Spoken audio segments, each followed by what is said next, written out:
Hey, what's going on, you guys? So in today's video, I will show you how you can disable or enable metered connection in Windows 10. So this is going to be quick and easy, so let's start. So first, you need to connect to the network that you want to disable or enable the meter. So once you've done that, you can go ahead and click on this connection icon right here and go to network and internet settings. So you can also do that by going through your start menu here, go to settings, and from here, click on network and internet.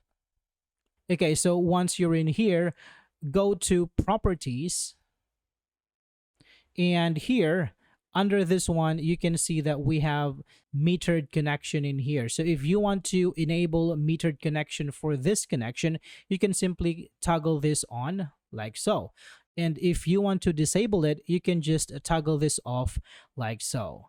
All right, so that's it for this video, guys. Thank you for watching, and I will see you on the next one.